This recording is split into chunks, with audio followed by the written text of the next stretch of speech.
सोचिए आप अपनी रसोई में खड़े हैं, आपके हाथ में काली मिर्च का एक छोटा सा डिब्बा है, आप उसे खाने पर छिड़कते हैं बिना ज्यादा कुछ सोचे। आज ये हमारे लिए एक मामूली मसाला है ना? लेकिन अगर मैं आपसे कहूं कि आज से 2000 साल पहले ये छोटी सी सिकुड़ी हुई काली मिर्च इंसान की जान से ज्यादा कीमती थी, तो क्या आप यकीन करेंगे? इतिहास के पन्नों को पलटकर देखिए, यह कहानी सिर्फ खाने के स्वाद की नहीं है, यह कहानी है उस दौर की जब दुनिया का नक्शा तलवारों से नहीं बल्कि मसालों की खुशबू से तय होता था। ये कहानी है उस समय की जब रोम का सोना और दुनिया भर की दौलत नदियों की तरह बहकर भारत के तटों पर जमा हो रही थी। आज हम एक ऐसे सफर पर चलेंगे जो खतरनाक समंदर की लहरों, गुमनाम बंदरगाहों और उन साहसी नाविकों की दास्तान है जिन्होंने दुनिया को एक दूसरे से जोड़ा। हम बात करेंगे उस प्राचीन स्पाइस ट्रेड की जिसने भारत को सचमुच सोने की चिड़िया बना दिया था। पहली सदी की शुरुआत, रोमन साम्राज्य अपनी ताकत के चरम पर था। मिस्र के पिरामिडों से लेकर यूरोप के महलों तक एक ही चीज की मांग थी, भारत के मसाले।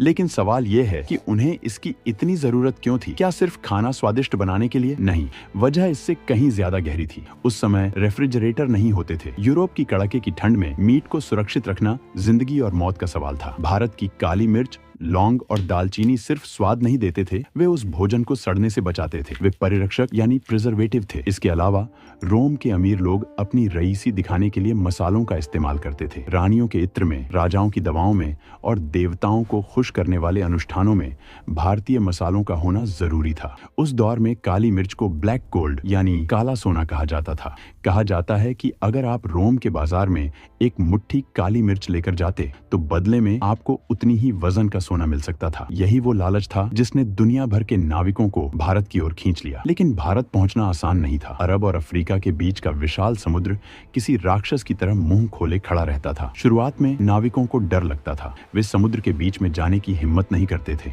वे अपनी छोटी नावें लेकर तट के किनारे किनारे बहुत लंबा और थका देने वाला रास्ता तय करते थे। इस सफर में साल भर लग जाता था। लुटेरों का डर अलग था और तूफानों का कहर अलग। फिर आया इतिहास का वो मोड़ जिसने सब कुछ बदल दिया। करीब 45 ईस्वी के आसपास एक ग्रीक नाविक जिसका नाम हिप्पालस था, उसने एक प्राकृतिक रहस्य को समझ लिया। उसने हवाओं के कोड को क्रैक कर लिया। उसने देखा कि हिंद महासागर में हवाएं अपनी मर्जी से नहीं बल्कि एक तय समय पर अपनी दिशा बदलती है। गर्मियों में हवा दक्षिण पश्चिम से सीधे भारत की ओर बहती है और सर्दियों में यह उल्टी दिशा में बहती है। इसे हम आज मानसून कहते हैं। यह खोज किसी चमत्कार से कम नहीं थी। इसका मतलब था कि अब नाविकों को तट के किनारे रेंगने की जरूरत नहीं थी। अब वे अपनी पाल खोलकर हवा के दम पर सीधे गहरे समुद्र को चीरते हुए सिर्फ 40 दिनों में मिस्र से भारत के केरल तट तक पहुंच सकते थे। जो सफर सालों का था वो हफ्तों में सिमट गया और इसी के साथ शुरू हुई इतिहास की सबसे बड़ी गोल्ड रश। जहाज जब भारत के तट पर पहुंचते तो वे कहां लंगर डालते थे? उनका ठिकाना था मोजेरिस। आज अगर आप नक्शे पर मोजेरिस को ढूंढेंगे तो आपको शायद वो नाम न मिले। यह एक खोया हुआ शहर है। केरल के मालाबार तट पर स्थित मोजेरिस उस समय दुनिया के सबसे व्यस्त बंदरगाहों में से एक था। संगम साहित्य की पुरानी कविताओं में इसका जिक्र मिलता है। वहां लिखा है, यवनों के सुंदर जहाज सोने के साथ आते हैं और काली मिर्च के साथ लौटते हैं। यहाँ यवन का मतलब यूनानी और रोमन लोगों से था। कल्पना कीजिए, मोजेरिस के बाजार की अलग अलग देशों के लोग,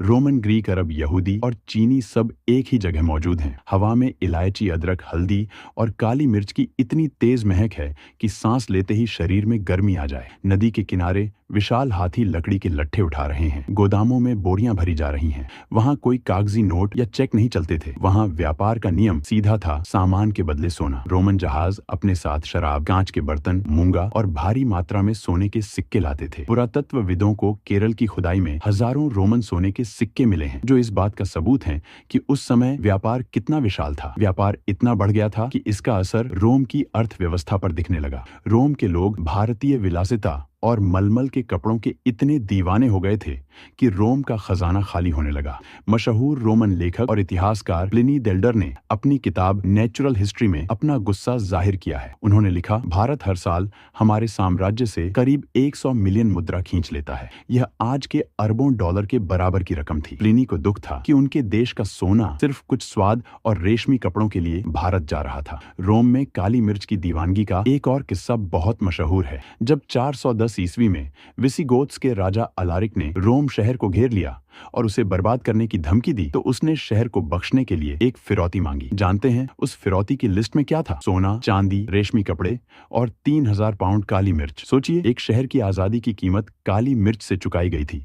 यह थी मसालों की ताकत। लेकिन ये नाविक अपने साथ सिर्फ सोना लेकर नहीं आए। समुद्र के रास्ते सिर्फ सामान का लेन देन नहीं होता, बल्कि विचारों, धर्म और कहानियों का भी आदान प्रदान होता है। मुजिरिस और भारत के पश्चिमी तट पर दुनिया का पहला कॉस्मोपॉलिटन समाज बन रहा था। यही वो रास्ता था जिससे ईसाई धर्म भारत आया। माना जाता है कि सेंट थॉमस पहली सदी में इन्हीं मसालों के जहाजों में से एक पर सवार होकर केरल आए थे। इसी रास्ते से यहूदी व्यापारी आए, जिन्हें भारत के राजाओं ने शरण दी और व्यापार करने की आज्ञा दी। बाद में इस्लाम भी इसी समुद्री रास्ते से भारत पहुंचा। वहां का समाज बदल रहा था। रोमन व्यापारियों ने मुजिरिस में अपने घर बना लिए थे। वहां उनके मंदिर थे। उनकी रक्षा के लिए रोमन सैनिक भी तैनात थे। एक प्राचीन दस्तावेज मिला है जिसे मुजिरिस पेपायरस कहते हैं। यह एक तरह का लोन एग्रीमेंट है जो अलेक्जेंड्रिया और मुजिरिस के व्यापारियों के बीच हुआ। लेकिन जैसा कि हर साम्राज्य और हर सुनहरे दौर के साथ होता है, इसका भी अंत आया। और इसका अंत किसी युद्ध से नहीं, बल्कि प्रकृति के कहर से हुआ। वर्ष 1341 में केरल की पेरियार नदी में एक भयानक बाढ़ आई।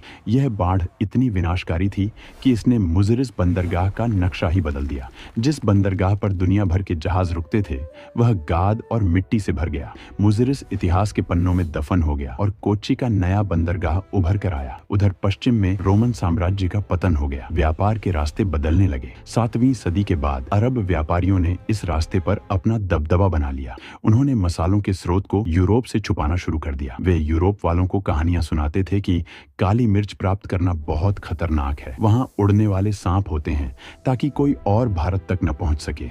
इसी गोपनीयता ने बाद में वास्को डी गामा और कोलंबस जैसे खोजकर्ताओं को भारत का समुद्री रास्ता खोजने के लिए मजबूर किया, जिसने आधुनिक इतिहास की नींव रखी। आज जब हम पीछे मुड़कर देखते हैं तो हमें एहसास होता है कि वह 2000 साल पुराना व्यापार सिर्फ लेन देन नहीं था, उसने दुनिया को एक धागे में पिरोया था। आज मुजिरिस मिट्टी के नीचे सोया हुआ है। वहां खुदाई में मिले बर्तनों के टुकड़े और जंग लगे सिक्के हमें उस महान युग की याद दिलाते हैं। लेकिन उसकी असली विरासत आज भी जिंदा है। वह जिंदा है हमारी रसोई में, महकते मसालों में, केरल के पुराने चर्चों और मंदिरों में, और हमारी मिली जुली संस्कृति में।